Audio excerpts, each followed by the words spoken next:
Ladies and gentlemen, welcome back to Gaming with me, Tony Mo, and welcome to the introduction for what is going to be a brand new micro-series slash documentary slash experiment here on the channel called Without Sound. Without Sound takes the concept, the theory, the vision, the idea that maybe I have suddenly lost my hearing and I want to continue to do YouTube. I want to continue to enjoy my hobby, which is gaming. And to kind of look at it on a deeper level, to try and emulate what it would be like to do and to continue to do what I'm doing without the ability to hear. So it's going to be a three-part series. Obviously, we have the introduction, breaking down my thoughts on the whole situation. Then I'm actually going to go out. I'm going to record a proper first impressions like I normally would for a recently released title here on the channel. I'm going to play it. I'm going to do all of the research playing that I do, and then I'm going to record the final product, emulating my inability to hear. And then I'm going to fully edit the video, upload it to YouTube, do the whole thing just like I normally do, again, trying to emulate as closely as possible my inability to hear. So obviously playing the game with no sound, editing without sound, using just the audio graphs in programs like Audacity and Editions in Premiere to make sure that everything lines up and that my audio levels are right. Luckily, I have my knowledge and my experience with these programs on my side, so I'm sure that will turn out all right. But I think the bigger component of it is to actually sit down with a game, not just on a casual level and play it without sound for the sake of someone in the room, but to really play it with the mindset of, I will never be able to hear what this game sounds like. That's it. And the game that I'm picking is a game called Galaxy. I'll have it linked down in the comment section below. I haven't seen any videos on it. I haven't seen any footage. I know very little about it. It's out on PlayStation 4. I know it's top-down, something about anime, and that is it. I haven't heard the game. I haven't seen it in motion. So it is the perfect game for this experiment, for this project, and I'm very excited about it. So I'm going to give you guys that full first impression video for part 2. And then after that, we'll do part 3, which is going to be my afterthought. I'm going to kind of sit down with you guys, talk about the experience, you know, to actually tell you what it was like to play a game, you know, as if I could not hear it, to actually record a video. And within that first impressions video, I'm not going to, you know, kind of dance around the fact that I can't hear the game, that I can't hear at all. I'm actually going to focus on that. I want to see if the game, you know, perhaps is so strong in its visual design that it helps me kind of, you know, in my brain maybe emulate the idea of what some of the things in the game would sound like. And before we actually go ahead and do the afterthought's actually going to include footage of the game with sound. I am going to go play, after I've done the whole first impression, I finish that, I'm going to go back and I'm going to play the game with sound. And I'm going to kind of give you guys my thoughts and comparisons to what I had created in my head, you know, was the soundscape for the game, because I know that's something that's going to be unavoidable for me. I'm not going to be able to play the game without sound, without in my mind trying to consider what things might sound like. You know, luckily, obviously, we're looking at a situation, we're trying to emulate a situation where I've lost my hearing. So it's not like I was born without hearing. I do know sounds, and I can replace sounds in my memory with, you know, what would have been sounds in the game. So who knows, maybe Galaxy to me will be a game filled with 16-bit Mario sound effects and, you know, sound effects from every single Quake and Halo from the last 10 years. It's going to be a really interesting and fun experiment. I'm like super stoked about it. Something that I honestly woke up 3 nights in a row thinking about, was like, why did I never think of this? Like, sound is so important to me, in life, but, you know, of course, in games and in YouTube and the work that I do. How about I remove that equation and I see how I cope with it? You know, how would things turn out if I made a first impression, you know, but was deaf? Like, what would video would I end up creating? How would I actually experience this game? Again, because we're kind of going into it with this mindset, you know, it's no longer on a casual level of just turning down the volume, turning off the volume. It's like, I can't hear. So where else does this game touch me? Where else does it reach out and connect to me as the player, as someone who cannot hear?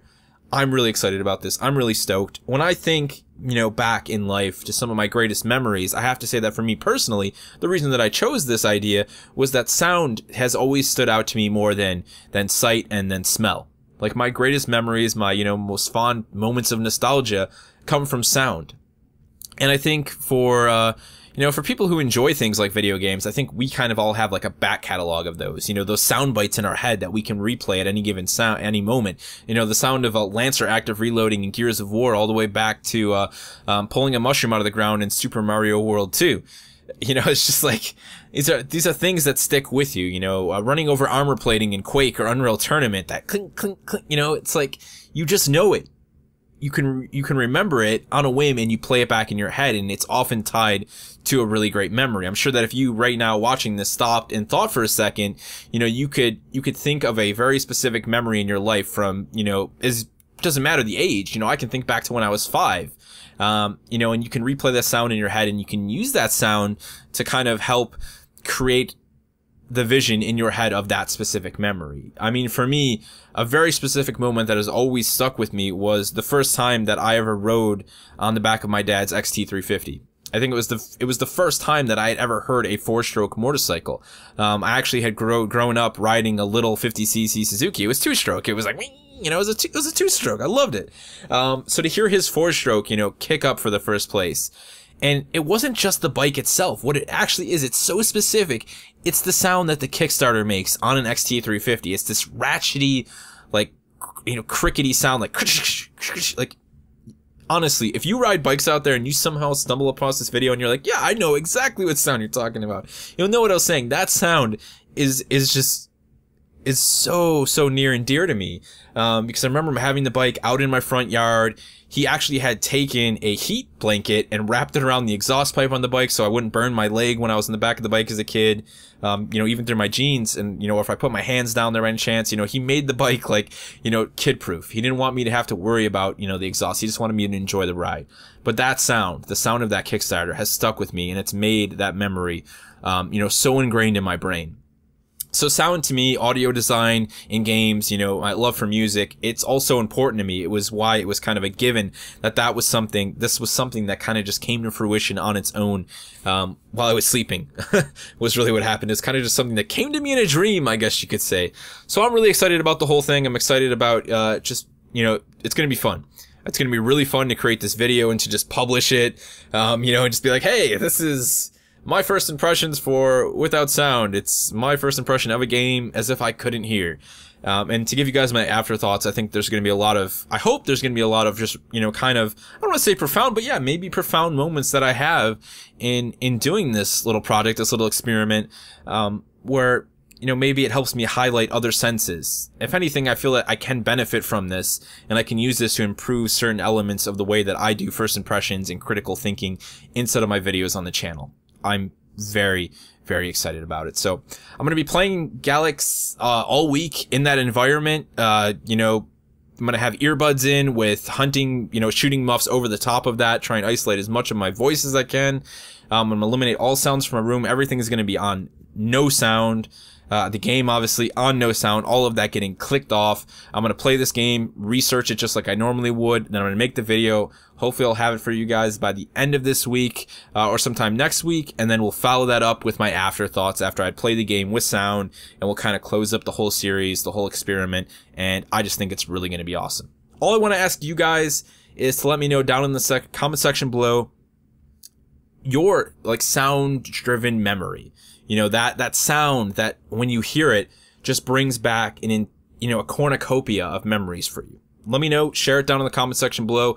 Let me know if you're excited for the series, your thoughts on the thing as a whole, your thoughts on the idea, if you have any concerns with how I'm handling certain components of it. Remember that we don't have, like, all these miracles of science. I can't just, like, cut off my ears and then put them back on, you know, stop hearing and stop hearing. I'm going to do my best to try and make it as realistic and, you know, as possible. You know, you're never going to completely eliminate my ability to hear, obviously, without actually doing something terrible to me. So that's kind of it. And really, you know, I guess a part of this whole experiment, you know, also stems from what we see people doing who do have these disabilities. They have these sort of these things that have kind of changed the way they have to experience things that they love in life. Whether it be, you know, people who you lose the ability to walk, you know, they have no feeling in their waist down, but they still ride a motorcycle. They still compete in the X Games. You know, stuff like that. Like, that's insane. That is, like, you know, I think the purest form of human drive, the willingness to push, to continue to do what you love. And we see it in gaming too. You know, people who can't use their hands anymore playing FPS and, you know, competitively with their feet. They're playing Dirty Bomb with a controller and they're whooping everybody's ass with their toes. Like, that stuff, that's the kind of stuff that I think, you know, if that doesn't drive you to do something special in life or to do something that you love, then nothing else will. Because that's awesome. That's going to do it, though. As I said, guys, feel free to leave any thoughts. Be sure to share your sound-driven memory down in the comment section below. And I'll see you somewhere in a very near future where Tony Mo can no longer hear.